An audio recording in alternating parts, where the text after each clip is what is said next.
she is alive.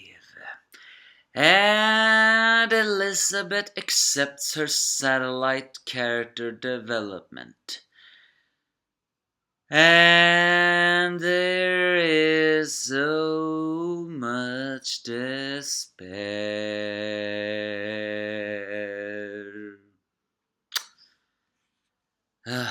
Once again, I wanted to know. I was denied that knowing. That's the one thing I absolutely despise about Nanatsu no Taizai. Not hearing the answers.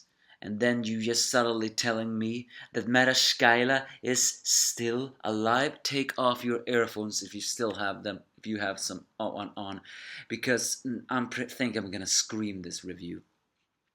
So in the end, Elaine did not survive as a miracle. She is still bounded because Sheila, for some reason, is alive. It better be an explanation for that. Yes, this is me, the angry anime fan, reviewing Nanatsu no Taizai chapter 222. Unfortunately, as per usual, we do not get the whole story, but Seldris does answer that apparently Elizabeth is bound by a curse, just like Meliodas is bound by a curse that do not allow him to die. It seems that the Elizabeths are bound to a curse that every time she dies, she loses her memory of that person, who she was, and the kind of past she had. And then she gets reincarnated as a new Elizabeth. Only this time, only she will meet Meliodas, and she will still fall in love with him because, well, it's a reincarnated romance, so to speak. So unlike Meliodas, who cannot die but will still lose his emotions every time he does die, Elizabeth loses her memories every time she dies and becomes a completely different person. The only thing she retains is a feeling of love towards Meliodas. And of course, she takes that with a very big smile in her face because, well, she always loved Meliodas. So now she was jealous of Liz, so technically she was jealous of herself. And she just is happy because this reveals she has always been with Meliodas, even though she doesn't do that. So her magic gets stronger because of that. So she just says she wants to remember who she was back then. And strangely enough, that actually, I did not like that. I do not know why, but I have not completely liked Elizabeth's character. I mean, she's kind-hearted, and there's nothing wrong with creating a kind-hearted character. It's just that sometimes she feels like a satellite character or something like else. Almost like she wants to be tied to Meliodas. She wants to be tied to no one else but him. And for some reason, that does not work for me. There are so many stories where that happens, which that's actually quite working. But for me, I don't know why I do not like that. It's almost like she doesn't want to have any other identity other than the fact that she loves Meliodas. In effective, Meliodas and Elizabeth cannot live without each other, and that's the danger of those characters. They can never move on. So Seldris, before he disappears as Elizabeth's magic cures him, he screams at her to remember everything and know the true depth of your sin back then. Whatever that true sin is, we of course do not learn it. But Elizabeth's power shouts out and successfully heals Merlin. She later, as Merlin thanks Escanor for being by her side, Escanor just hides the fact that he knows Merlin cares more about Arthur than him. So later on, Elizabeth goes and sits down where she apparently cries happy tears, remembering that all the feelings she has of Meliodas were that of a lost love. So I do wonder, is she really crying happy tears? Who knows?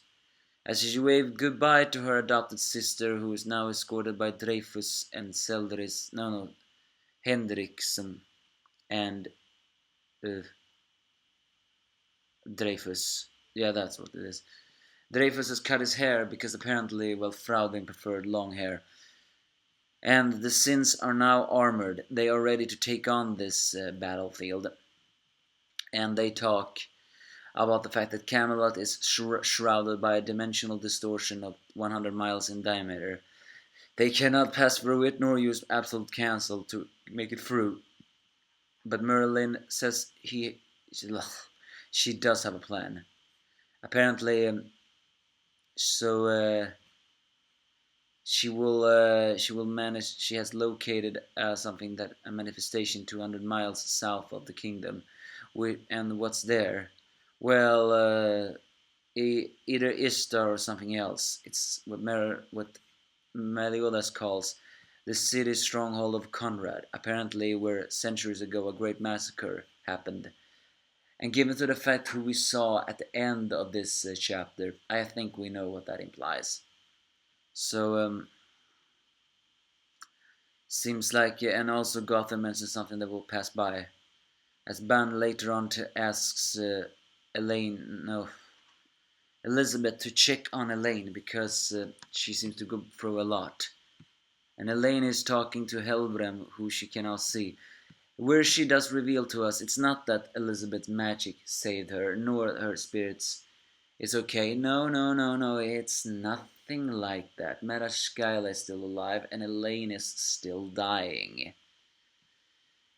And Bun still has to make that choice.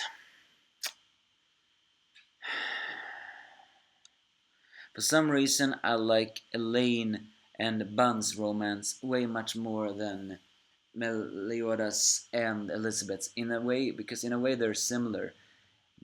Bun and Elaine cannot live with each other just as much as Meliodas and Elizabeth can't live with each other. I mean, Bun lived because he's immortal, and he wanted to find a way to revive her. But he has stated that this world is hell without her.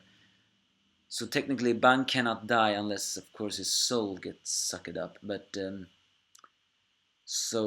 Elaine loses again, who wonders what will happen? But apparently, Elaine senses who is at the Conrad place.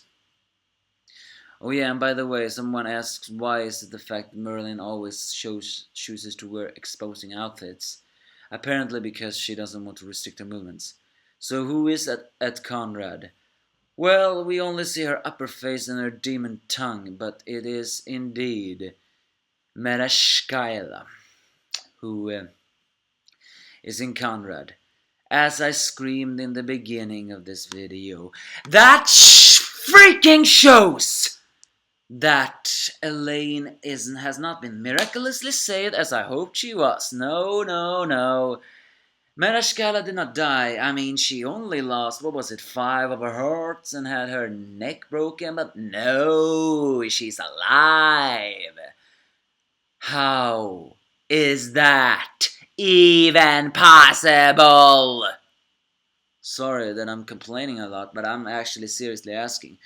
A superior demon has 7 hearts, so technically Merashkala should have had 1 heart left. I think I even said that in the original one. But she did also get her neck broken. Unless, of course, this Merashkala is, a new person. It is pretty commented on that we do not see her underside body. It's shrouded in darkness. Maybe that is hinting that Merashkala is not using her or has a new body. Either way, it seems like she is on Conrad. And once Bun sees her, well, we all know what he's going to feel. Now all the Sins have except maybe Merlin and Bun, have all the strength to fight against Merashkaila. But I think she is going to manipulate them too well, not kill her. After all, if she dies again, Mareshkal is there. It is also revealing that if that place of Conrod is a place where a huge massacre happened, there may very well be uh, uh, vengeful spirits lying there. It's only fitting that Mareshkal is there, because then she can summon these vengeful spirits to take their revenge. Ah, so much despair awaits us all. Yeah. So yeah, as I said before, I do not know why, but I do not like Elizabeth's obsessional characters with Meliodas. It's meant to be that way, but for some reason it just doesn't work for me. I do not know why. Give me your thoughts if you have any.